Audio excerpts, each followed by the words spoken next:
Apollo 11 landed on the moon on July 20th, 1969. It was a seminal event in human history, the first time that a human had stood on a celestial body other than the Earth.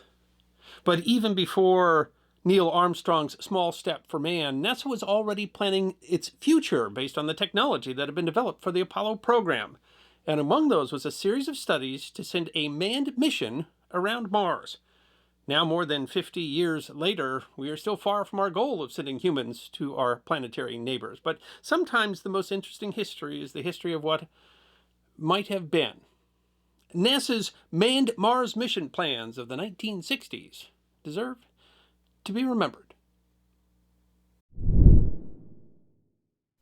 In the foreword to a 2001 NASA monograph, Humans to Mars 50 Years of Mission Planning, NASA chief historian Robert D. Lanius wrote, "The planet Mars has long held a special fascination and even mythic status for humans. While not the closest planet to Earth, scientists have considered it to be the planet that most closely resembles Earth, and thus is the other planet in our solar system most likely to contain life. Since before the space age began, people have wondered about the red planet and dreamed of exploring it." An early vision of the dream was written by Werner von Braun, the chief architect of the German rocket program. Von Braun had surrendered to the American Army in May of 1945 and was brought to the United States as part of a U.S. effort to bring German scientists, engineers, and technicians to the United States called Operation Paperclip. NASA historian David S.F. Portrayed explains that from 1945 to 1950, von Braun was interned at White Sands Proving Ground in New Mexico with about 60 other German rocket engineers, spirited out of Nazi Germany by the U.S. Army at the end of the Second World War. In 1947 and 1948, to relieve boredom, von Braun wrote a novel about an expedition to Mars. By all accounts, the novel itself was awful and never saw publication, but its appendix included details and mathematical proofs for the spacecraft and missions in the novel. The appendix was published first in German in 1948 and then an English translation in 1950. In the foreword to the English translation, NASA Administrator Thomas O. Paine wrote, "The algorithm of spaceflight laid out step by step in the terse lines of Werner von Braun's Mars project display the logic that 17 years later carried astronauts to the moon." Von Braun's mission description was a product of the technology available at the time. He assumed that little automation would be available, so spacecraft driven by pilots would require substantial crews. He assumed limits in communication that meant that teams of scientists and technicians would have to come along. And as such, the mission was large, 10 spacecraft and 70 crew. The components would be ferried to orbit first and assembled there. But the pace of technology moved faster than he expected, as Portrait explains. It is interesting to compare von Braun's vision with the Apollo lunar expeditions, when just 2 astronauts landed on Earth's moon. An army of personnel, including scientists, formed part of each Apollo expedition but remained behind on Earth. This separation was made possible by communication advances that von Braun did not anticipate. But von Braun offered a vision, saying only a miraculous insight could have enabled the scientists of the 18th century to foresee the birth of electrical engineering in the 19th. Would have required a revelation of equal inspiration for a scientist of the 19th century to foresee the nuclear power plants of the 20th. No doubt the 21st century will hold equal surprises and more of them, but not everything will be a surprise. It seems certain that the 21st century will be the century of scientific and commercial activities in outer space, of manned interplanetary flight, and the establishment of permanent human footholds outside the planet Earth. The vision was popularized in a series of articles by von Braun in Collier's magazine. And NASA held on to that vision. Smithsonian Magazine notes that the first NASA proposal for a mission to Mars came in 1959. In April 1959, engineers at NASA's Lewis Research Center in Cleveland astonished the Senate Committee on Aeronautical and Space Sciences by appealing for modest funds to study sending astronauts to Mars. NASA was but 6 months old. Project Mercury, the first U.S. piloted space project, was still 2 years from placing a human in space. The study was funded, and Lewis produced a plan that would begin in orbit around the Earth and send an orbiter to Mars. The spacecraft would be carried to Earth orbit in multiple launches and assembled in orbit, similar to von Braun's plan. A lander would detach and, after scientific study, return to the orbiter, which would then return to Earth. This was very like how Apollo launched on the moon, but for a trip to Mars, the fuel requirement would have been impractical. The Lewis proposal was to use nuclear thermal propulsion. A nuclear reactor would be used to heat liquid hydrogen, which would be expelled through a nozzle. But politics intervened. In April of 1961, the Soviets launched Vostok 1, carrying cosmonaut Yuri Gagarin into orbit. The U.S. had been caught flat-footed and was behind in the space race. In response, on May 25, 1961, President Kennedy said to a joint session of Congress that the U.S. should commit itself to achieving the goal before the decade is out of landing a man on the moon and returning him safely to Earth. The choice of priority was not random. NASA administrators had concluded that the manned moon mission was America's most realistic opportunity to best the Soviet space program. JFK was defining the space race into the race that the U.S. might be able to win. Portrayed writes, Mars planners were torn over Kennedy's new timetable. On the one hand, it put Mars work on the back burner by making the moon NASA's primary overriding goal. On the other hand, it promised to make launch vehicles and experience needed for Mars available all the sooner. The Apollo program and its technology would then rewrite the NASA plans for Mars. Portrayed wrote in a 2014 edition of Wired magazine, in mid 1964, only 3 years after President John F. Kennedy put the U.S. on course for the moon, a team of engineers at Marshall Space Flight Center, MSFC, in Huntsville, Alabama, became the first NASA group to study piloted Mars-Venus flyby missions based on Apollo program hardware. They conducted their in-house study because they wanted to see humans voyage to other planets, and because President Lyndon B. Johnson had made it clear that to reduce spaceflight costs, the U.S. civilian space program after Apollo should be based on spacecraft and rockets developed for the moon landing. Interestingly, Portrayed writes, LBJ's vision of NASA's future made no mention of piloted Mars-Venus flybys based on Apollo's technological legacy. On the other hand, neither did it specifically forbid them. The MSFC study was called Empire, or Early Manned Planetary Interplanetary Round Trip Expedition. Smithsonian writes that Empire focused on Mars missions that could be made in the 1970s using modest extrapolation of Apollo technology. There was a bit more, however, to the plan than just Mars calling, as Smithsonian notes.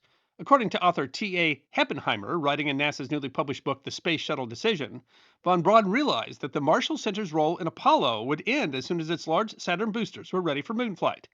Unless NASA established some goal beyond Apollo, von Braun's center would face collapsing budgets and layoffs. Mars, some felt, might be the key to Marshall's future. Marshall's plan differed from the strategy that Lewis had proposed. Smithsonian writes, Mars landing missions were considered too ambitious, so the Empire contractors were ordered to study easier manned Mars flyby and orbiter missions. Portrayed writes on his blog, piloted flyby spacecraft would swing past their targeted world or worlds on sun-centered orbital paths that would intersect Earth, enabling their crews to return home. A report by aerospace contractor Aeronutronic explained, there is no doubt that orbiting and landing missions require greater propulsion capabilities and larger weights at interplanetary injection than the flyby missions. For this and other reasons, the ultimate goal of landing men on other planets should be held as a long-range objective. However, a logical first step could be a low-energy flyby if properly integrated into the overall space effort. Such a mission could be achieved early and could lead directly to development of those areas of technology required for landings. This is without the more stringent requirements of the landing programs at relatively early dates. In fact, the proposals were not just for a Mars flyby, but some included Venus as well. The Earth-Mars-Venus-Earth flyby was described by Italian space scientist Gaetano Crocco in 1956 at the 7th Congress of the International Aeronautic Federation in Rome. Crocco's idea would leverage the planetary gravity in a gravity assist maneuver that would reduce the fuel needs for propulsion and braking. The issue with a flyby of Mars using gravity assist would place the spacecraft more than 1 million miles from Mars, limiting the scientific value. However, using Mars's gravity to slingshot towards Venus would allow a much closer path by Mars, and then gravity assist from Venus would redirect the craft back to Earth. A goal of the study, Astronautics.com explains, had to do with the successor to the Saturn V. The primary objective was to identify payload requirements for NOVA, the series of super heavy lift launch vehicles planned after the Saturn series. The Saturn V utilized 5 of the massive Rocketdyne F1 engines, while NOVA would use 8. The Marshall Space Flight Center's Future Projects Office selected 3 contractors to do studies: Aeronutronic, General Dynamics, and Lockheed. Each produced different plans with different propulsion systems and spacecraft configurations. The Lockheed proposal was for a 22-month mission, launching in September of 1974, carrying a crew of 3. Aeronautic proposed a 21-month mission, leaving in July 1970 with a crew of 6. General Dynamics proposed a 15-month mission, launching in July of 1975, carrying a crew of 8. Empire wouldn't be the only plan. The MSFC study would be just the beginning, as Portrayed notes. Even before the MSFC engineers completed their study in February 1965, Other NASA centers sensed that they might be left behind and began their own piloted flyby studies based on Apollo technology.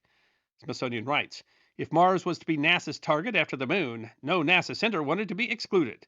So in 1963, several centers launched their own Mars studies. Studies were conducted at Houston's Manned Spacecraft Center, known today as the Johnson Space Center, while another study was done by North American Aviation, the prime contractor for the Apollo Command Module. Portrayed notes that these proposals came during the Gemini program, and yes, NASA pronounced it Jiminy, that fit the Mars flyby missions into a clearer vision. Gemini served admirably as a bridge between Mercury and Apollo. Piloted flybys based on Apollo could, some felt, serve as a bridge between Apollo-derived Earth-orbiting space stations in the late 1960s, early 1970s, and Mars-Venus orbiters and Mars landers in the late 1970s and 1980s. But the studies also occurred in the time of the Mariner missions, including Mariner 4, which did a flyby of Mars and returned pictures in July of 1965. Smithsonian notes, Mariner 4's effects on NASA's 1960s Mars plans cannot be overstated. In addition to finding a painfully thin atmosphere, it snapped 21 pictures of moon-like craters containing no signs of life, edible or otherwise. What's more, it showed that robots could do flybys. No people were required. But, Smithsonian continues, the concept persisted.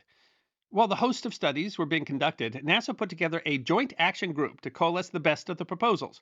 The new proposal envisioned flybys as preparation for a manned landing. Astronautics.com describes the study as the final NASA attempt to mount a manned Mars flyby mission by 1975 using Apollo hardware. But politics was intervening again. Smithsonian writes that NASA Administrator James Webb had been successful with Apollo by not offering any post-Apollo plans, which would have given ammunition to those who opposed the space program on financial grounds.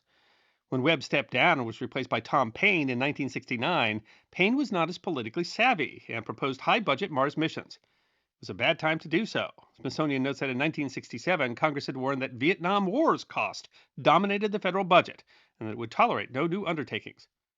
While President Nixon maintained support for NASA, he chose to direct efforts to near-Earth study and the Space Shuttle program instead of Mars. Smithsonian writes, in 1971, NASA ceased all manned Mars flight planning. According to some old hands, mere mention of Mars within NASA became verboten. The barely affordable shuttle was a target of frequent attacks, so one can only imagine how people would react to Mars. NASA was able to continue robotic missions, including the Viking program, which included an orbiter and a lander. The manned flyby missions never happened. As Portrayed notes, NASA had no shortage of dreams. His blog writes, the story of spaceflight told through missions and programs that didn't happen. That is, the great majority of them. The Mars flyby missions became nearly forgotten history. Smithsonian writes, in NASA's dusty archives sit the remnants of a hidden space age, one whose ambition far exceeded that of the Apollo moon program. In the 1960s, NASA was eager to broaden its success and begin preparing, on paper at least, for what it felt certain would be the next big step, a mission to Mars. To us, these plans, filed and half forgotten, seemed audacious enough to be the work of science fiction writers. Yet the men who conceived them were conservative engineers. The Soviets also proposed various manned flyby missions, but they met a similar budgetary fate, as did plans that occurred in the 1980s and the 1990s. And today, more than 50 years on after those Empire missions would have been completed, we're nowhere near putting a person on Mars. Right now, there is no NASA manned Mars mission in progress, and the general assumption is it couldn't occur prior to the 2030s. Smithsonian writes that most of these were just studies. The detailed planning would have started as soon as a president backed a Mars mission. That, of course, never happened. I hope you enjoyed watching this episode of The History Guy, and if you did, please feel free to like and subscribe and share The History Guy with your friends. And if you also believe that history deserves to be remembered, then you can support The History Guy as a member on YouTube, a supporter on our community and locals, or as a patron on Patreon. You can also check out our great merchandise shop or book a special message from The History Guy on Cameo.